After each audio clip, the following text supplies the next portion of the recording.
오늘 말씀의 제목은 영광스러운 상처 빛나는 기억의 돌. 영광스러운 상처 빛나는 기억의 돌입니다. 부교육자 때 한 번은 담임 목사님의 목회 계획에 따라서 연초에 강화도에 목회자 수련회를 간 적이 있습니다. 잘 놀고 마지막 전날에 회의를 하는데 이 회의가 아무래도 1년치를 위한 계획이기 때문에 오래 걸렸습니다. 근데 회의가 시작되기 전부터 굉장히 아팠어요. 회의는 계속 진행되고 말씀은 못 드리겠고 어떻게 참았는지 모를 정도로 어쨌든 회의가 끝날 때까지 참았습니다. 끝나자마자 늦은 시간이 되어서 불을 껐습니다. 옆에 동료 목사님이 부목사님이 오시더니 제 엄지와 검지 사이에 혈자리를 계속 누르면서 문지르기 시작했습니다. 꽤 오랜 시간 문지르고 눌렀는데 시간이 가면서 점점점 몸이 좋아졌습니다. 그리고 화장실에 가보고 깜짝 놀랐습니다. 제 엄지와 검지 사이 그 목사님이 눌렀던 자리에 피가 났던 거예요. 지금도 그 피가 났던 상처가 여전히 남아 있습니다. 저는 이 상처를 볼 때마다 특별히 제가 어려움을 느낄 때, 외로울 때, 내가 그때 그 목사님을 통해서 사랑받을 존재라는 것을 알게 됐는데 다시 한번 내가 이렇게 느낄 수 있구나. 내가 외로워할 것이 아니구나 하는 마음을 갖게 되었습니다. 여러분들은 제가 가지고 있는 이 상처와 비슷한 상처 혹시 없으십니까? 외롭고 힘들고 또 답답하고 내가 잘 가고 있나 이렇게 의문이 들 때 그것만 보면 힘이 나고 그것만 보면 소망이 가져지는 그런 상처 비슷한 거 있으실 것이라고 생각합니다. 저는 개인적으로 이스라엘을 굉장히 좋아합니다. 그 이유 중에 하나가 이스라엘에게는요 이런 상처와 같은 것들이 너무너무 많다는 거예요. 하나님께서 베풀어 주신 은혜로 어려움을 겪을 때 하나님께서 극적으로 베풀어 주신 은혜로 인해서 이런 하나님의 은혜가 기억나도록 하는 상처와 같은 것들이 많이 있기 때문에 개인적으로 이스라엘을 굉장히 좋아합니다. 오늘 본문에도 그렇습니다. 이스라엘이 민족적으로 볼 때 최초로 자기들이 영원히 살게 될, 영원히는 아니고 주님이 오실 때까지 살게 될 가나안 땅으로 들어가죠. 들어가는 장면이 어제 있었는데 오늘 본문에서는 다 들어가고 난 다음에 대한 이야기가 나옵니다. 여전히 제사장은 법궤를 메고 요단강에 발을 담고 있는데 이스라엘 백성들은 하나님께서 베풀어 주신 그 요단강을 마른 땅처럼 건너게 하시는 기적으로 다 건넜습니다. 그때 하나님께서 여호수아에게 말씀하시죠. 여호수아야, 각 지파에서 대표한 사람을 뽑아서 제사장이 발을 담그고 있는 요단강에서 돌들을 하나씩 취하라. 이걸 어깨에 매라고 그러고 보면, 그리고 나중에 세우라는 것을 보면 제법 큰 돌을 어깨에 매라고 하신 것 같습니다. 그리고 오늘 밤에 유숙하게 될 길갈에다가 일단 놓아라. 그리고 이후에 이제 계속 자기들이 머물게 될 곳에 이것을 가져다 놓으라. 이렇게 말씀하십니다. 왜 하나님께서는 이 돌을 취하라고 하셨나? 오늘 본문에 나와 있어요. 이유가 24절 말씀 보시면 이는 땅의 모든 백성에게 여호와의 손이 강하신 것을 알게 하며 너희가 너희의 하나님 여호와를 항상 경외하게 하려 하심이라. 두 가지 말씀하죠. 땅의 모든 백성에게 여호와의 손이 강하신 것을, 하나님께서 전능하신 분이라는 것을 알게 하라. 기적을 베푸시는 분이라는 것을 알게 하라. 이게 첫 번째 이유고요. 두 번째, 너희가 너희의 하나님 여호와를 항상 경외하게 하려 하심이라. 여기 너희라는 것은 이스라엘 백성뿐만 아니라 지금 현재 세대뿐만 아니라 후대들까지 다 말하는 거죠. 후대들 모두가 하나님을 두려워하고 경외하게 만들기 위해서 이 돌을 취하라 이렇게 말씀했습니다. 첫 번째 경우에 여기 땅의 모든 백성에게 돼 있는데 여기 땅의 모든 백성이라는 것은 기본적으로는 가나안 원주민들을 말하고요. 또 주위에 있는 이스라엘을 대적할 수 있는 대적자들을 말하는 것입니다. 이들은 하나님에 대한 소문을 들었습니다. 이미 지난번에 기생 라합 이야기를 통해서 말씀드렸던 것 같이 실제로 하나님께서 홍해를 가르시고 또 아모리 왕, 또 바산 왕, 그들을 멸망시키시는 하나님의 능력에 대한 소문을 들었습니다. 그런데 이 돌을 취함으로써 하나님께서 또 다른 기적을 베푸셨다는 것을 알고 하나님을 두려워하고 또 하나님께서 함께 하시는 이스라엘을 두려워서 공격하지 못하도록 하기 위해서 이 돌들을 취하라고 말씀하신 것입니다. 실제로 오늘 24절을 끝나는데 25절에 해당되는 5장 1절에 가면 이렇게 말씀하고 있습니다. 요단 서쪽에 아모리 사람의 모든 왕들과 해변의 가나안 사람의 모든 왕들이 여호와께서 요단물을 이스라엘 자손들 앞에서 말리시고 우리를 건너게 하셨음을 듣고 마음이 녹았고 이스라엘 자손들 때문에 정신을 잃었더라. 그러면 앞에 있는 홍해를 가르든지 아니면은 아모리 왕 또 바산 왕 그들과 싸워서 이겼다든지 그것으로 인해서도 충분히 하나님에 대한 두려움을 가지고 있었지만 이 요단물을 하나님께서 말리심으로써 이스라엘 백성들이 마른 땅같이 건넜다는 이 돌들을 취하는 이 사건을 듣고는요 마음이 녹았고 정신을 잃었다고 말씀합니다. 그러면 이 돌들을 취한 것을 통해서 이들이 돌을 본 건 아니에요. 소문으로만 들은 거죠. 그렇지만 우리가 가정을 해볼 때 성경에는 안 나왔지만 소문으로 들어서 이미 두려워하고 정신을 잃을 정도였는데 실제로 돌을 세워놨을 때 그 돌을 한번 봤다고 생각해 보세요. 돌을 봤는데 이 돌이 정말 요단강에서만 나오는 돌이에요. 누군가가 아는데. 그리고 이때 가져온 것이 물이 범람해서 절대로 가져올 수 없는 상태였는데 가져왔다는 것을 누군가가 안다고 그러면 그 사람들은 소문으로 들었던 것에 더해서 이것을 보고 나서 하나님에 대한 두려움, 하나님께서 함께 하시는 이스라엘 백성들에 대한 두려움이 얼마나 컸겠습니까? 그다음부터는 이스라엘을 공격할 생각은 꿈도 꾸지 않았겠죠. 이것이 하나님께서 생각하고 있으셨다는 것입니다. 또 하나는 이제 이스라엘 백성들이 나중에 가나안 땅에 들어가서 정복하고 살게 되는데 후대들은 이 기적의 사건을 모를 거 아니에요. 하나라도 더 알려줘야 하나님을 믿을 수 있도록 만들 것인데 모를 거 아닙니까? 그런데 하나님께서 이 돌들을 딱 취하라고 하시고 이것들을 잘 보관하고 뭐 다른 거 버릴 일이 있더라도 이것만은 버리지 않도록 해서 후대들이 자꾸 이게 눈이 가고 이게 뭔데 저 돌 가지고 저렇게 계속 보관하고 특별히 전시해 놓고 그러나 그래서 부모님께 여쭤본다는 거죠. 엄마, 아빠. 이 돌이 무엇인데 자꾸 이렇게 보관하고 특별하게 보관해요? 이렇게 질문할 때, 이것은 우리 조상들이 처음 우리 이곳의 땅으로 들어올 때 요단강을 건너는데 그때 물이 범람해서 건널 수 없었어. 그런데 하나님께서 이 요단강을 마르게 하셨단다? 그래서 마른 땅같이 건넌 것을 기념하기 위해서 가져온 거야. 이것은 있잖아. 하나님께서 우리와 함께 하시고 지금도 함께 하시고 그리고 언제나 우리가 할 수 없는 것을 하실 수 있게 하시는 능력의 하나님이시라는 것을 보여주는 거야. 이렇게 전하라는 거예요. 이렇게 하려면 어떻게 해야 돼요? 이 돌들 하찮아 보이는 거지만 그 전하는 부모님들이 이 돌들을 잘 보관해야 될 거 아니에요. 그리고 자녀들이 질문할 수 있도록 잘 전시해 놔야 될 거 아니에요. 다른 것들은 다 버리더라도 이것은 버리지 말아야 될 거 아니에요. 결국은 이 자녀들이 질문하게끔 만들어야 될 거 아닙니까? 그렇게 했을 때 이 자녀들이 질문하게 되는데 이 돌이 무슨 뭐라고요? 진짜 여기에서 이 자녀들이 믿음을 갖는다든지 이미 말씀을 통해서 믿음을 갖고 있다가 이것을 통해서 믿음이 확실하게 들어서도록 만들기 위해서 필요한 거는 돌이 아니고 돌에 얽혀졌던 사연을 전하는 부모님들의 신앙이죠. 부모님들이 자녀들에게 평소에 별로 신뢰를 못 가지고 있어요.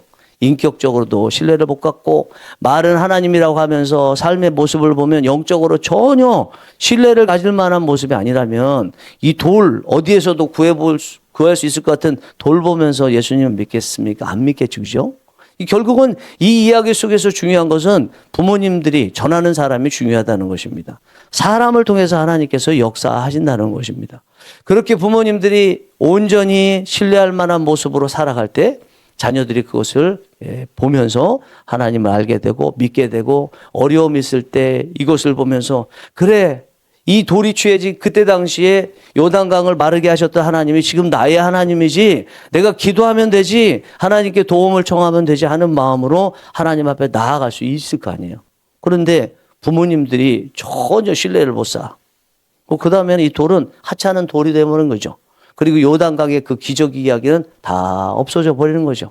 그게 이제 10대까지 온다 그러면 1대부터 10대까지 누구든지 그것을 신뢰를 갖지 못해서 자녀들에게 이 신앙을 전수하지 못하면 그 뒤에는요. 그 다음부터는 이 돌은 하찮은 돌이 되는 거예요. 그 다음부터는 요단강 기적 이야기는 없는 거예요. 그만큼 우리가 우리 자녀들에게 네, 복음을 전하고 우리 자녀들이 정말 하나님의 자녀로 살기를 원한다면 우리의 역할이 중요하다는 것을 이 말씀을 통해서 보여주고 있는 거예요. 여기서 우리는 질문이 생길 수밖에 없어요. 여러분들의 자녀들은 여러분들이 말씀 전할 때, 말을 할 때 잘 듣고 있느냐라는 것입니다. 특별히 잘 믿어지지 않는, 보이지 않는 하나님에 대해서 여러분들이 전하실 때 자녀들이 다 잘 듣고 있느냐. 이게 굉장히 중요한 거죠. 그리고 도전을 갖게 되죠. 앞으로 이제 다 선생님이시고 또 나름대로 목회자로서 말씀을 전하실 텐데 그때 여러분들이 전하는 말에 이제 처음에는 모르겠지만 시간이 가면서 알게 될 텐데 여러분들이 인격적으로 여러분들이 신앙적으로 그런 신뢰감을 주신다면 말하지 않아도 자연적으로 질문도 할 것이고 선생님들의 모습, 목사님의 모습을 보면서 점점점 신앙을 가질 것은 분명하다. 우리가 도를 통해서 우리 신앙을 전하는 우리 자신을 볼 수 있어야 된다는 것입니다. 자, 그런데 이 돌들을 세우라고 하신 하나님께서 이 돌들을 세우게 하신 그때의 상황을 보면 죽을 위기에서 이 돌들이 취해졌잖아요. 원래는 요단강에 들어가면 죽을 수 있었습니다. 그런데 하나님께서 마른 땅으로 만드셔서 그 마른 땅으로 된 요단강을 건너서 나와서 구원받은 다음에 이 돌들을 취했죠. 그러면 이 돌은 뭐에 대한 증거예요? 그냥 단순하게 물을 건넜다 하나님께서 기적을 베풀어 주셨다는 증거가 아닌 거예요. 죽음의 상황에서 구원받은 것에 대한 증거인 거예요. 우리 하나님의 자녀들에게 이 삶에 있어서 가장 먼저 있어야 되는 돌은 뭐겠어요? 예수 그리스도의 십자가 은혜로 구원받았다는 증거가 돌이 되는 거겠죠. 예수님께서 1초 만에 죽으셔도 되는데 6시간 동안 계셨는데 그 장면에 대해서 성경은 뭐라고 그러나요? 물과 피를 다 쏟으셨다. 그러면 어떻게 된 거예요? 마른 몸이 됐다는 거죠. 마치 요단강물이 철철 넘치다가 하나님께서 딱 멈추게 하시니까 그 요단강이 마른 땅이 됐던 것처럼 홍해도 마찬가지로 마른 땅이 됐던 것처럼 예수 그리스도께서 우리의 구원을 위해서 당신의 몸 안에 있는 물과 피를 다 쏟으셔서 마른 몸 마른 땅같이 되었다는 거예요. 절묘하게 맞아들지 않아요? 이런 거를 예표라고 그러죠. 예표. 예수 그리스도를 미리 표하는 증거가 되는 시그널 사인이라는 거죠. 이게요. 그러면 오늘 본문에서 취해지는 이 돌이라는 것은 죽음에서 건진받은 것을 증거하는 것이고 오늘날로 보자면 예수 그리스도의 십자가에서 물과 피를 다 쏟으시면서 우리에게 베푸신 그 구원받은 증거가 있느냐는 거예요. 이거를 우리는 뭐라고 그럽니까? 영어도 나왔는데 스티그마가 있냐? 스티그마. 상처라는 뜻이에요. 상처. 여러분들에게 죽음과 같은 상황에서 구원받은 그 스티그마가 있냐라는 것입니다. 사도 바울은 이것이 있었습니다. 언제나 이걸 귀하게 여겼죠. 다메섹 도상에서 예수 그리스도를 만났습니다. 그것이 자신에게 완전히 새로운 존재가 되는 기회가 됐기 때문에 사도행전 8장에 처음 나타나거든요. 그 스데반 집사님 돌에 맞아 죽는 장면에 잠깐 언급된 다음에 9장부터 사도 바울이 본격적으로 사역을 시작하는데 9장에 다메섹 도상에서 예수님을 만난 그 사건이 나오죠. 그리고 22장, 26장에 가면 내가 이때 이랬었노라, 내가 이때 이랬었노라 그렇게 얘기해요. 사도 바울에게 있어서 가장 중요한 이 돌은요. 자기가 다메섹 도상에서 예수 그리스도를 만났던 때 그때 구원받은 거예요. 그래서 사역할 때마다 직접적으로 2번 언급하고 또 다른 때도 간접적으로 계속 언급했던 거예요. 그리고 이것이 죽을 위기 가운데서 구원받은 거기 때문에 사도 바울의 사역에서 보면 전반적으로 죽을 위기같이 열심히 사역하면서 그에 따라서 나타난 돌들이 엄청 많아요. 대표적으로 보면 고린도후서 11장 23절에서 28절의 말씀 보면 사도 바울이 복음을 전하면서 여러 가지 환난을 당한 내용이 자세하게 23절에서 28절까지니까 길게 나오잖아요. 그중에서 제가 제일 많이 마음에 가는 게 3번이나 죽을 위기와 같은 태장을 맞았던, 그러니까 40에서 하나 감한 태장을 3번이나 맞았다는 표현이 또 나오는 것을 보게 됩니다. 사도행전 14장 19절에 보면요. 사도 바울이 복음을 전하다가 매를 맞았어요. 얼마나 많이 맞았는지 던져버렸는데 던져버린 이유가 뭐냐면 죽었다고 사람들이 생각하고 사도 바울을 시체니까 던져버리듯 길에 던진 거예요. 근데 툴툴 털고 일어나잖아요. 그리고 자기를 죽이려고 했던 그 성으로 또 들어가잖아요. 이게 사도 바울에게 도리예요. 열심히 일한 증거, 죽도록 일하고 피땀 흘려서 일한 증거로 구원이 정말 필요한 상황 가운데서 하나님께서 베풀어 주신 그 구원의 은혜로 또 하나님의 은혜로 사역을 감당해서 나타난 증거, 이것이 오늘 본문에 나와 있는 돌인 것입니다. 여러분들께서도 정말 이 돌이 필요하실 텐데 이 돌은요 가만히 있으면 안 생겨요. 요단과 같이 죽을 위기에서만 채취되는 거기 때문에 공무원같이 죄송한 편이지만 공무원 편하니까 그걸 추구하고 공무원이 되려고 하는 거 아니에요? 이게 나쁜 말이 아니죠. 그러나 우리 하나님의 자녀들의 입장에서는 공무원같이 신앙생활하면 안 되는 거예요. 편하게 신앙생활하면 아무 일도 안 일어나요. 몸만 편하죠. 우리가 몸 편하기 위해서 예수 그리스도를 믿는 건 아니잖아요. 그럴 것 같으면 뭐하러 예수님 믿어요? 그냥 편하게 불신자로 있지. 뭐하러 예배 매일 새벽마다 나오고 예배 시간마다 나오고 또 다른 사람들로부터 예수님 믿는다는 이유로 손가락질 당하고 심지어 순교를 당하는 일들이 왜 그렇게 있는데 편하고 싶으면 뭐하러 예수님 믿어요? 뭐하러 교회 와요? 안 믿는 게 제일 낫지. 우리는 다 부흥을 원할 것입니다. 그런데 부흥은요 사실 순교의 현장에 있을 때 부흥이 나왔어요. 제가 진주에 있을 때도 진주가 그냥 편안하게 있으니까 조금 깨어있는 목사님들이 늘 하셨던 말씀이 있어요. 부흥은 꼭 순교의 현장에서 나온다는 거예요. 순교의 피가 뿌려졌을 때 나온다는 거예요. 우리 진주에도 순교의 피가 뿌려져야 되는데 그런 말씀 하셨습니다. 그렇다고 해서 본인이 일부러 순교하고자 하는 그런 것을 말하는 건 아니죠. 우리 기독교 역사에서 순교하신 분들 중에 알아서 순교하러 가신 분이 어디 있습니까? 하나님께서 순교할 수 있는 환경을 열어주시니까 하나님을 사랑하기 때문에 끝까지 하나님 말씀 보여잡고 사명을 감당하다 보니까 순교할 힘도 주시고 능력도 주셔서 순교를 감당한 거지, 순교하니까 부흥했다고 그래서 부흥하기 위해서 내가 순교할 거야, 그렇게 하신 분이 세상에 어디 있어요? 없어요. 여러분 그렇습니다. 이 부흥이라는 꽃은요 순교의 현장에서 나와요. 순교는 아니지만 우리가 순교와 같이 각자의 자리에서 피땀 흘리듯이 최선을 다해서 하나님 사랑하고 사역을 감당할 때, 순교할 때는 전국적으로 지역적으로 전체 순교가 일어나지만 지금은 그런 상황이 아니고 우리가 순교 정말 목숨까지도 내놓는 건 아니기 때문에 그런 지역적 또 전국적인 어떤 부흥은 없지만요, 우리 각자가, 우리 교회 각자가 정말 순교하듯이 최선을 다하면 개별적인 부흥이 와요. 분명한 겁니다. 순교하듯이 정말 요단강을 건너듯이, 그러나 예수 그리스도의 십자가 보혈을 의지해서, 십자가의 능력을 의지해서 최선을 다하면서 주의 일을 감당할 때 개별적인 부흥은 반드시 옵니다. 사랑하는 성령이 일하시는 교회 교우 여러분, 사랑하는 목사님, 권사님, 부흥을 원하시죠? 네. 부흥하는 거 우리가 할 수 있는 거 아닌 거 아시죠?